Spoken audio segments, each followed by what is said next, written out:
Kirill, let's do routine check. Please turn on your microphone and say something. Can you hear me? Yes, perfectly. And now your clickers, please, and click something. It clicks, It seems like and it's working. the stage is yours. Please Thank use you. it. Hello, everyone. My name is Kirill Alekseev. Today I'm going to talk about how we in RuStore have built an alternative transport to send push notifications to Android devices without hitting Google's infrastructure. So first of all, I want to say that there are some QR codes, some links in my presentation. Don't worry that you're going to miss it, because there will be a link to my slides in the end, so you can download it and you can see all the QR codes and schemes. A few words about me. I studied computer science at Limassol Moscow State University, Faculty of Computational Mathematics and Cybernetics. I got the bachelor's degree there, the master's degree there. And during I was studying, I also went for an internship at email mail service in VK. It was like 6 years ago already, and currently I manage several backend teams. And also I like playing guitar. I play in a rock band called Dela Povazhneye, and due to my professional skills and a little bit of deformation, I also plan sprints there. What is RuStore? RuStore is an application that lets you download other applications like Google Play. We are building it not alone, we are building it with some other large Russian IT companies. And if you are a developer who already deploys your applications to RuStore, or you are going to deploy, you can follow this QR code to leave your contacts in case you want to leave some feedback. I'm going to start with the introduction. I'm going to tell you why we decided to get involved into building such a system. Then I will give a brief overview of how to use this service so that you can easier understand the internals of our SDK and why we chose the architecture for our backend like this. Then I'm going to elaborate on how we are going to maintain high SLA for our service. And I will share some experience integrating RuStore push notifications into email service.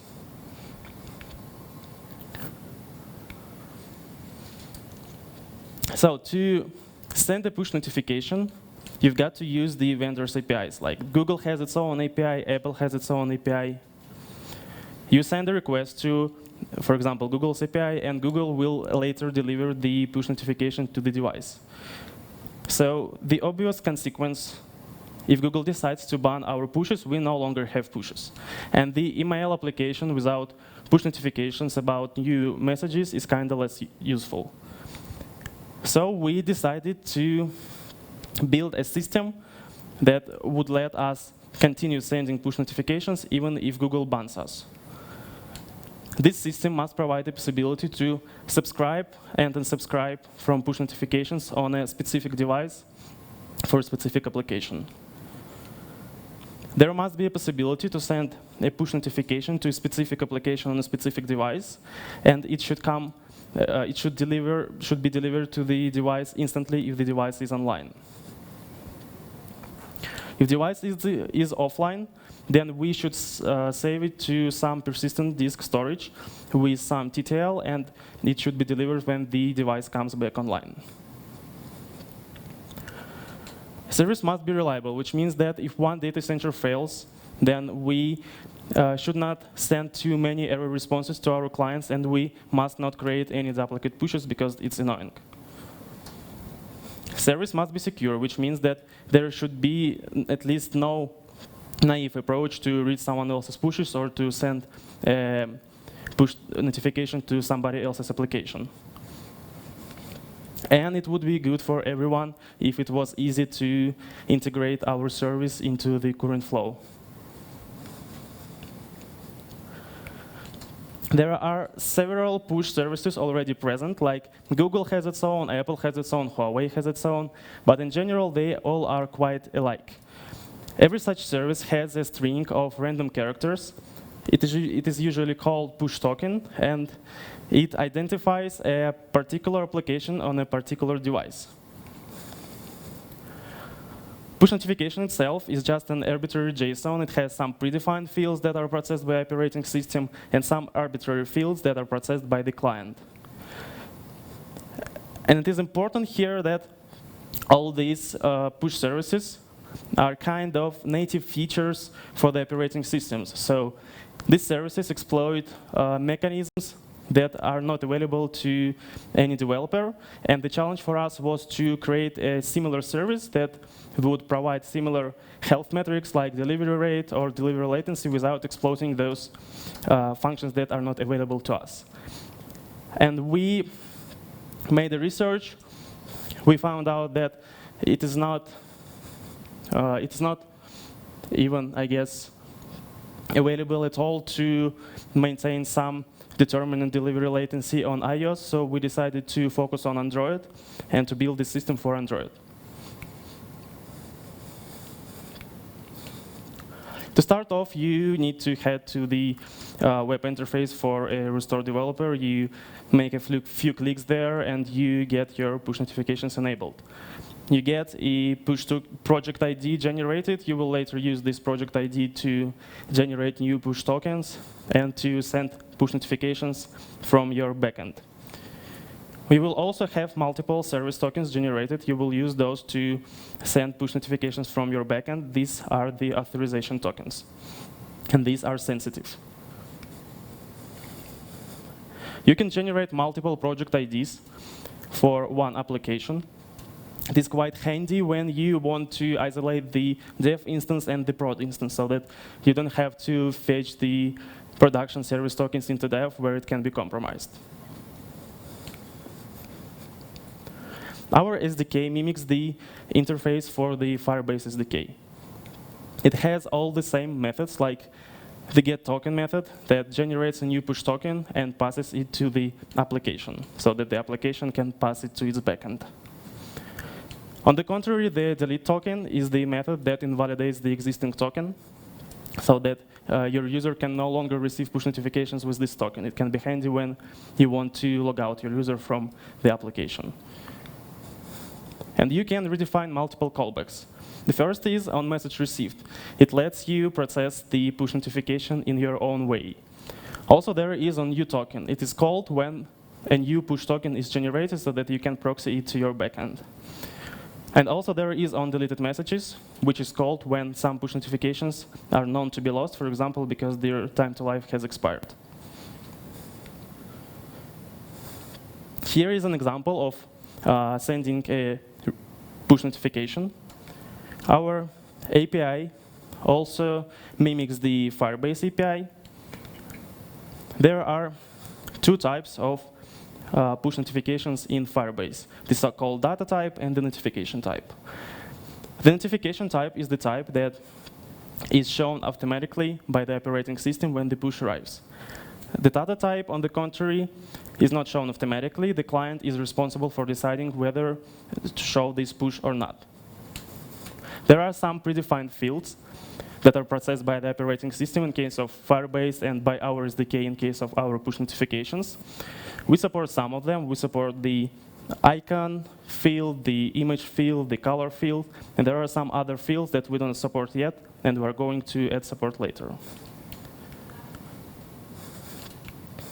So our SDK actually consists of two parts, the so-called client part and the host part. The host part is built into the RuStore application, and it collects all push notifications for all the applications on a specific device. Later, it broadcasts these push notifications to all the applications within this device. So there is an obvious limitation. Our users cannot receive push notifications if they have no RuStore installed on their device. But with this architecture, we can maintain only one WebSocket connection to our servers. We don't have to maintain a separate connection from every application. The client part is the part that gets integrated into the target app, like the Firebase SDK. It provides all those methods that I described before, like getToken, deleteToken. And it is important here that when initializing, the host part and the client part remember each other by the package name, so that there is no way for some third-party application to get injected into their flow to steal some push tokens or some push notifications.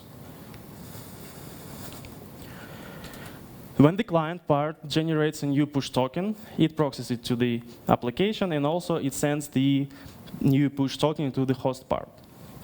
The host SDK will then create a WebSocket connection to our servers, and will start sending subscribe requests for every push token it has in its cache. When subscribed, it will start receiving push notifications through the WebSocket. And most push notifications do come instantly through the WebSocket. But at some moment in time, for some device, there may be no WebSocket connection because user, for example, is underground. So there is a secondary mechanism for fetching pushes. It is a simple HTTPS polling. So basically, every 5 minutes, the host SDK also goes to our service with a simple GET request to fetch those push notifications that may have been lost. Of course, these two mechanisms synchronize with each other, so there will be no duplicate pushes. And also, the polling mechanism has some secondary functions, two secondary functions, that I'm going to elaborate on later. To be able to fetch push notifications in background, we have to run in background. So here is an example of a dialog that is shown to user. If user clicks allow here, then we can run in background and we can fetch push notifications in background.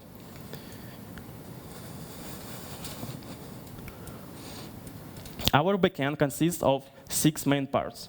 In the center is the API.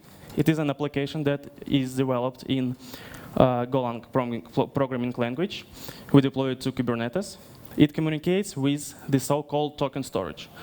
This token storage is based on Redis Cluster, and it stores all the push tokens along with its metadata.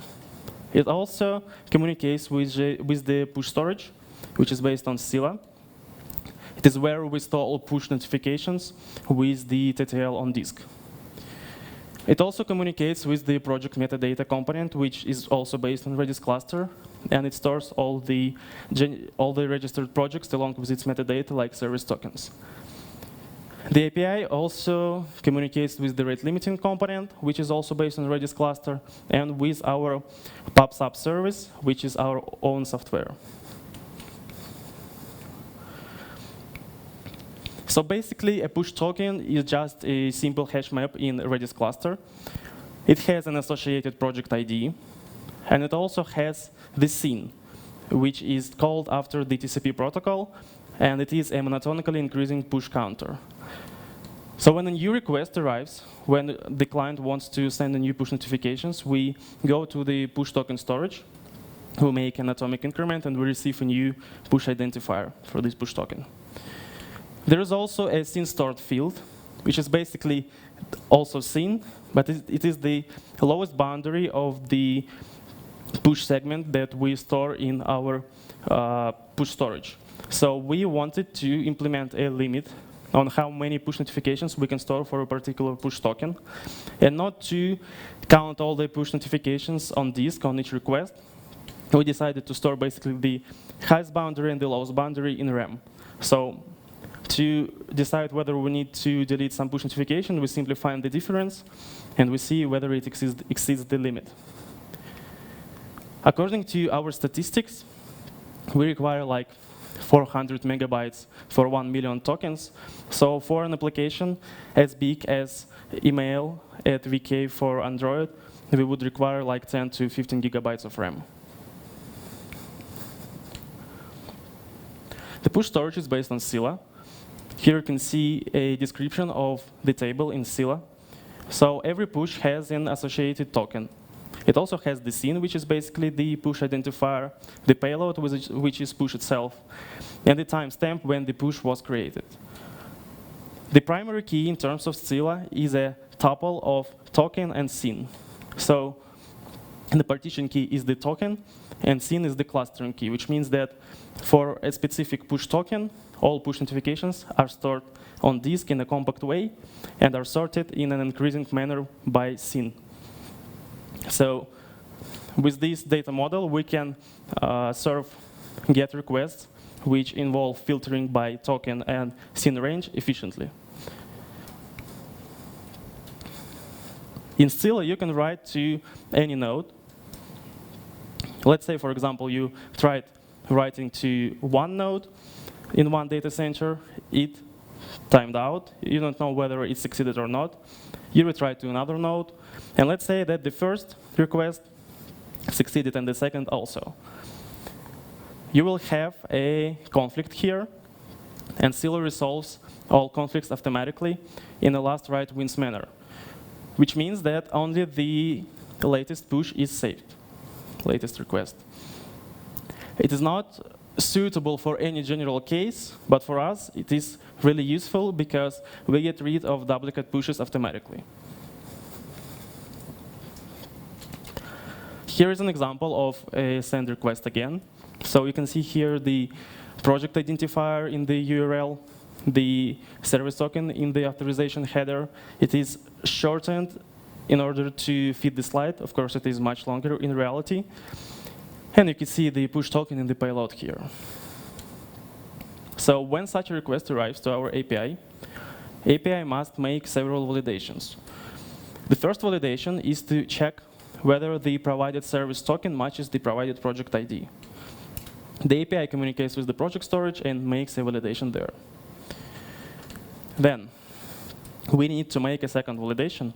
We need to check whether the provided service token matches the project ID that is associated with the provided push token. Because let's imagine some person steals a push token from some application, like mail application. This person creates a new application in RuStore. It creates a service token associated with this application. And if there was no such validation, then this person would be able to use their service token of their third-party app to send push notification to a stolen push token. This must not happen, so there is this validation. If this validation passes, both of these, we go to the push token storage. We get an atomic increment for a push token, and we get a new push identifier. Since we store seen and seen stored in one shard, we can, in the same transaction with atomic increment, find the difference between the seen and seen stored. So we can see whether it exceeds the limit, and API decides whether to delete some pushes or not.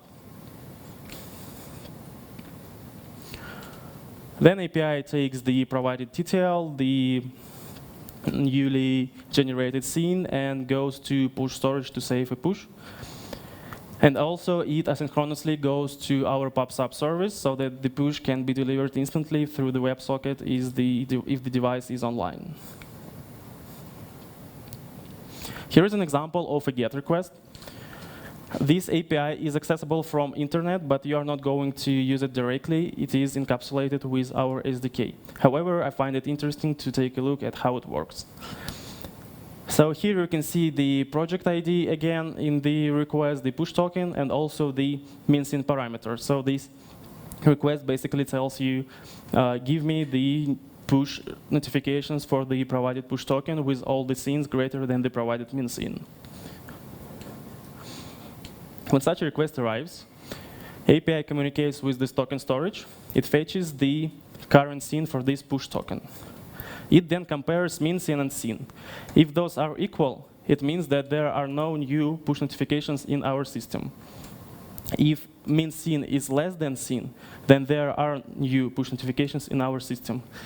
And this is a very significant optimization because according to our statistics, it lets us process like 98 to 99 requests from RAM without hitting push storage on disk. So if there are new pushes, then we go to the push storage, we fetch those, and we send those to the client. And then there comes one of those secondary functions of polling that I mentioned to you before. We want to delete those pushes that we consider delivered. And it is important here that we cannot consider delivered those pushes that we have just sent because we don't know whether the client received. We consider those pushes delivered that have the syn less or equal to the provided min syn, because if the client tells us, give me the push notifications that have syn greater than min syn, then we consider that the client has already seen all others.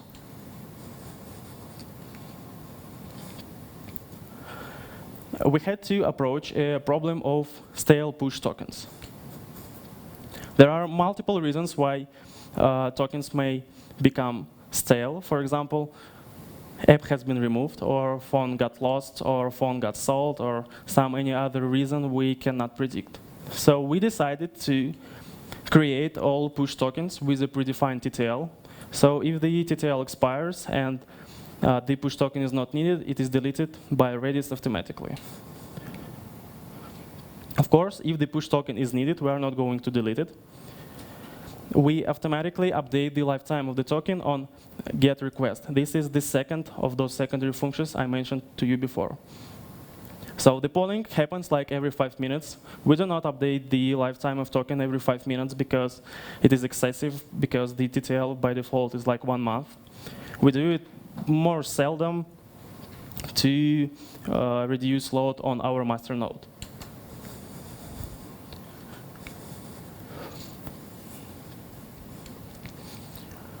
We deploy our API to a Kubernetes cluster. The traffic is routed through a public virtual IP address. This public virtual IP address points to several gateway nodes. Every gateway node has a Nginx and Envoy. So Nginx receives a request, processes it to Envoy, and Envoy balances traffic among the pods in Kubernetes. Our Kubernetes instance lives in 5 data centers, so one data center failure is not a problem for us. And also, we have health checks configured in Envoy so that if some pod gets allocated on a bad node, for example, with a high load average, most probably it would fail the health checks, and the traffic will be distributed among the healthy pods automatically. Since we use Redis Cluster for storage of push tokens, we can scale horizontally because Redis has automatic resharding. So if we run out of CPU resources or memory resources, we simply add new nodes to the Redis cluster and everything works out of the box. We wrote most reads, but not all, to replicas. So if we run out of read resources, we can simply add more replicas and the traffic is balanced to new replicas. The push token storage is fault tolerant to one data center failure because Redis has a feature of automatic failover. So if one master node goes down, then the majority of the masters left must elect a new master from the replicas left. Usually this process takes like 15 to 60 seconds and your cluster is available for writes again. In case of reads, it is even better because we have multiple replicas in different data centers, and if one data center fails, we simply retry request to another data center and send the successful response to client. The push storage also scales horizontally because Scylla scales out of the box. And it is even better with fault tolerance for push storage because there are no master or replica nodes in Scylla. You can write to any node, so basically if your write fails to a node in some data center, you can retry to another data center. With no downtime, you send the successful response to user. And we really love using Scylla, and by following this QR code, you can take a look at a talk I gave previous year at Scylla Summit, where I elaborated on how we reached 250,000 writes per second on a small Scylla HDD cluster. The PubSub service is our own software. It was developed like 5 years ago at email service. We use it to send notifications to browser tabs that user received a new email. So it lets user know instantly that they have a new email, and also it helps us reduce the load on storage. It is practically proven that this service is resistant to one data center failure. And by following this QR code, you can take a look at an article written by an original developer of this service, Sergey Komardin. It is entitled "Million WebSockets and Go," but since the time our load has slightly increased. So there is another problem we had to approach. our API that generates new push tokens is accessible from internet. So everyone can make a curl request and start flooding our database with wasteful push tokens. And according to our research, Apple and Google had to approach this problem as well. And they use the secrets that are built into their devices. We cannot do the same, but we have the RuStore application on the device, and we can use the RuStore authorization. So when the application wants to generate a new push token, it gets the O2 token from the RuStore application. It goes to the so-called service auth proxy. Auth proxy goes to the RuStore authorization API and checks whether this token is valid. If this token is valid, then it also returns the user ID associated with this O2 token. Then the auth service, auth proxy, goes to the temporary token service, generates a temporary short time token, and associates a user ID with this token. Then it proxies this temporary token all the way to the Android application. Now, for the Android application to generate a new push token, it goes to the API, provides the temporary token. The API goes to the temporary token service, checks this token, and it is important here that this token can be checked only once. And if the token is valid, it also gets the associated user ID. And then it generates a push token and sends it all the way to the Android application so that the Android application can use it. So by validating the O2 token, we are secure from like a naive approach when some person takes curl and starts sending simple requests. But if this person is quite purposeful, and they could take the actual valid O2 token from the RuStore application. So that's why we save the associated user ID to our rate limiting component so that we can rate limit the particular O2 token.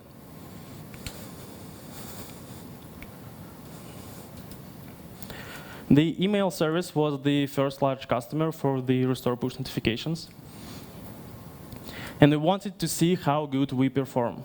So we started sending push notifications through both channels, through the RuStore channel and through the Firebase channel to the mail application. We started measuring then how many push notifications we received through the Firebase channel and through the RuStore channel. And we were not quite happy with the first results we got. We had to fix analytics, we had to fix deliverability, and it took us like 2 months, and it was a real struggle for us.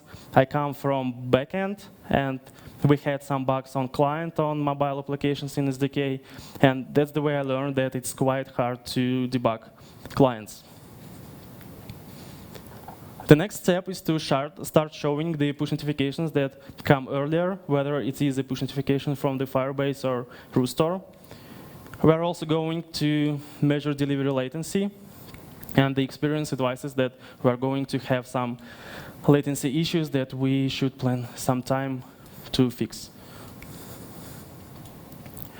Here we were consumers of the service we developed, and we could measure how hard it is to integrate this service into the current flow. So to enable push notifications, you simply have to make a few clicks in the web interface. You will have the tokens generated for you. The Firebase SDK has the same interface as ours does, so it was quite easy to swap one to another. And with the backend communication when sending push notifications, we managed to reuse the same driver we used for the Firebase by simply changing the host to ours, and everything worked out of the box.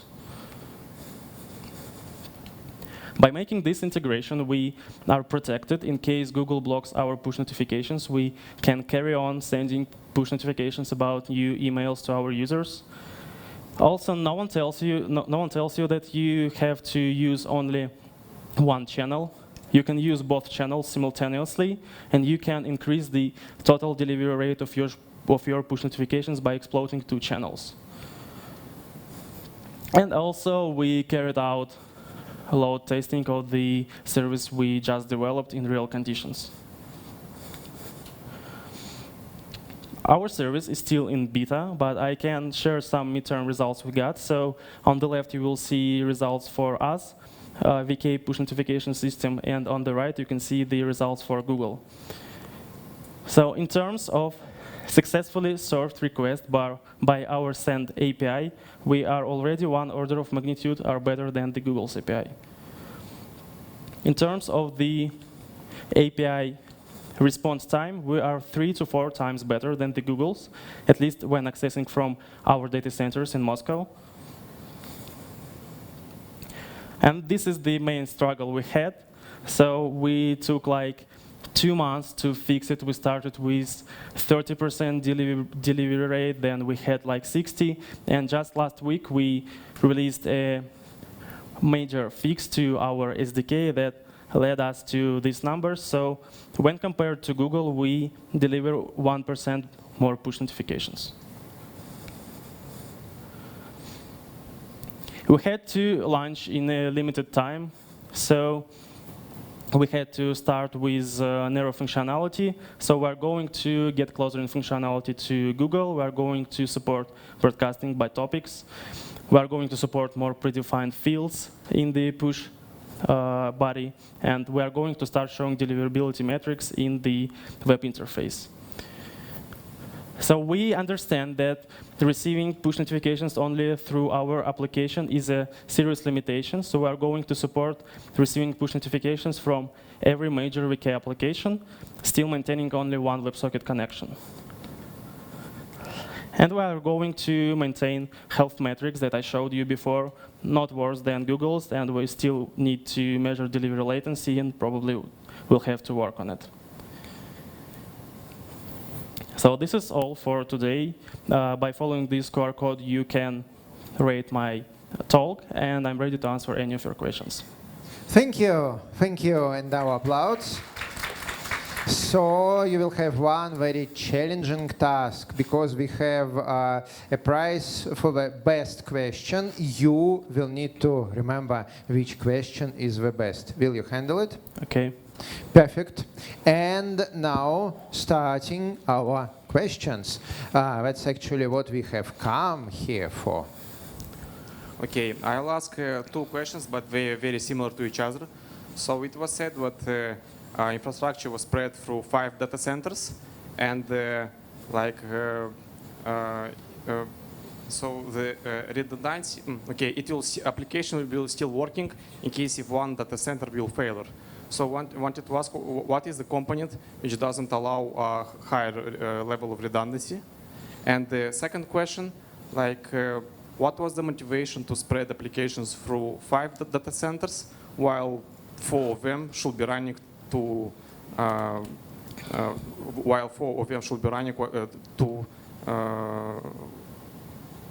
keep the availability of the application?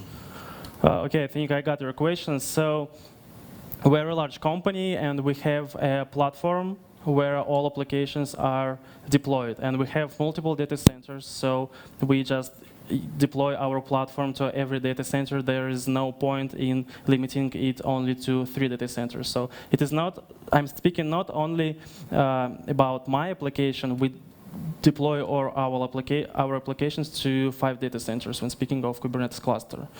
And if I got your another question right, there is no component in this system that is less than 3 times redundant. So our databases at least have a replication factor of 3, and Kubernetes is deployed into 5 data centers. Did I get it right? Yes.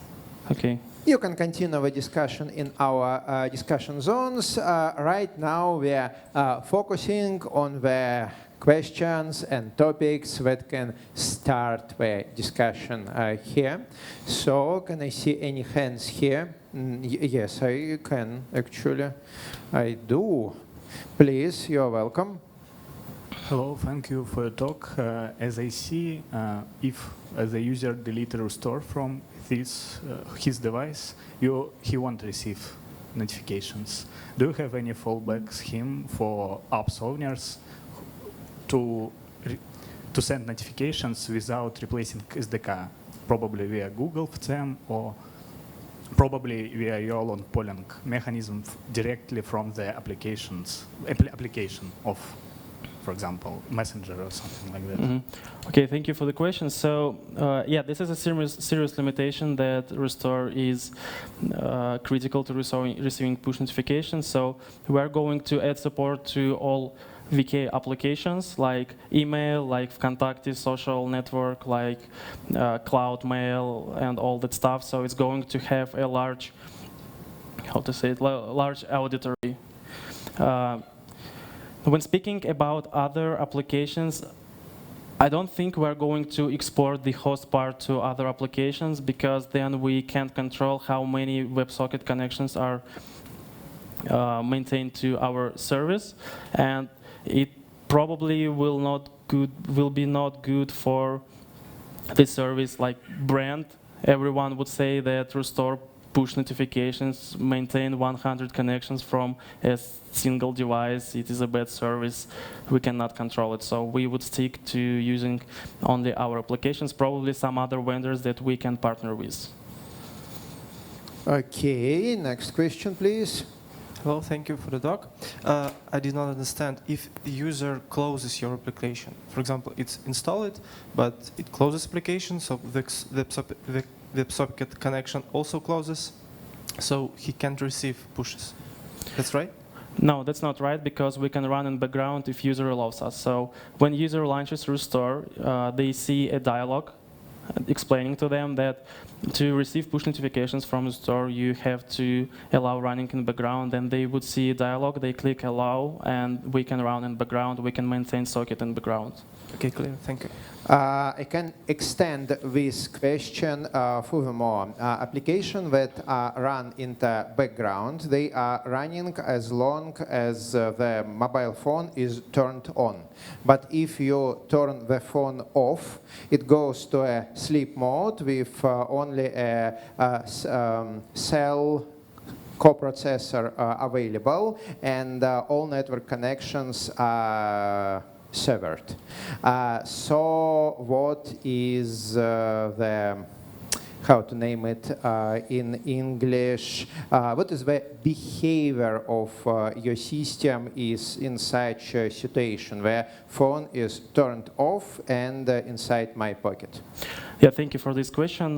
We did a research on that. So at first, we did not find any information about SAW processors in the hardware because, for example, if you have multiple vendors, you cannot control every vendor to install this SAW processor, and you can install Android like on every, even the baddest phone. So I'm not telling you. That's why push notifications are not working on all phones. Probably. So.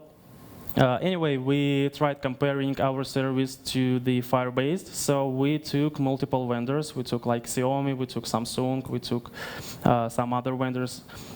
And we scheduled sending push notifications multiple times at night. And we then, in the morning, wanted to see whether it was delivered instantly for our service and for the Firebase. And we conducted a research for the normal priority. There are multiple priorities in Firebase, normal and high. We conducted for the normal, and our service behaved the same as Firebase with the normal priority. So at night, some vendors delivered instantly, and some vendors delivered push notifications when the phone was awakened. Yeah, and it worked the same for Firebase and our service. And we are going to conduct a research for the high priority. We did not do it yet. Perfect. Okay, next question. I will come in order of hand raises. Please, you are welcome. As far as I know, there are two types of background services in Android, so-called background and foreground service. And there is no guarantee by the system that background service will not be killed by the system in the situation when, for example, there is no enough memory for other applications. So how do you guarantee that your background service is working? Okay, so thank you for the question. I'm not a mobile developer myself, but I will try to answer with that information that I have. So we configured our background service to be restarted if it fails. For example, if it panics for an exception, or if the system kills it because of out-of-memory situation, it restarts. And it is restarted with the explanation back off, so if it fails, then it will be restarted with some delay. But it is restarted automatically, we checked it.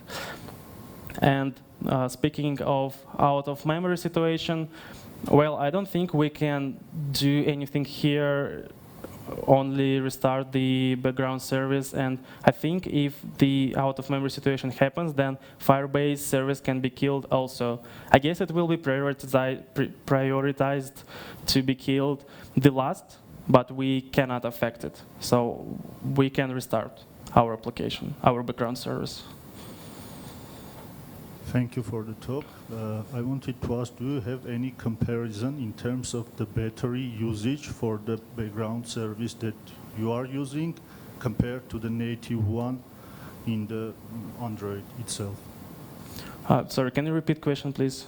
Do you have any comparison in terms of battery life usage for the background service that you are spinning up in comparison with the native one in Android? And that's a tricky question. We did not make a systematic research, but we installed this application to our devices and started using it as the main push service. And we found that RuStore through the day consumed like 5 to 6% of battery, and of course user was using it for its main purpose, like launching the application, installing other applications at all. So yes, this is a thing that we should control, that we should enhance, but now it works not like it consumes half of a battery, like 5-6%. Do we have more questions on the left? Nope. Do we have more questions in the middle? Please, you're welcome. Yeah, thanks for the talk and presentation. So you mentioned that at some scenarios it is possible that your system and Firebase work in parallel, so you have basically two channels, right? Yeah. So how you are avoiding conflicts, or maybe some kind of defensive that somebody's like acknowledging that it fails, then you proceed, or like just to not push the same notification with two channels simultaneously? Yeah, okay, I got the question. We do push notifications through two channels, so there are kind of duplicates coming to the device, but we do not show the duplicates because on backend we create an identifier for the push, and we send it to the client, and client holds a map, like a cache of push identifiers it has already seen for like several days, and we can deduplicate it this way. Please. I mean, it's the continue of the previous question. So how did you get 101% of sent notifications with such how to say protection you described? This is a question we still have to research because, as I told before, we got these numbers last week. It's like the most actual numbers. And probably we performed better because we have more weak rate limits. So when sending a push notification to Firebase, there are rate limits on how many push notifications can be sent, like for 1 minute, 1 second, 1 hour, I don't remember. Probably we just send more push notifications there, and we are going to research it. The limit for Firebase is actually quite generous. It's like millions of messages per minute. So it's quite hard to hit it, actually. Yeah, but we have for like mail service more than 1 million pushes at minute. Mm-hmm. So, more questions? In the middle? No? In the right wing of our hall? No questions here. Okay, 3, 2, 1, applause. Thank you.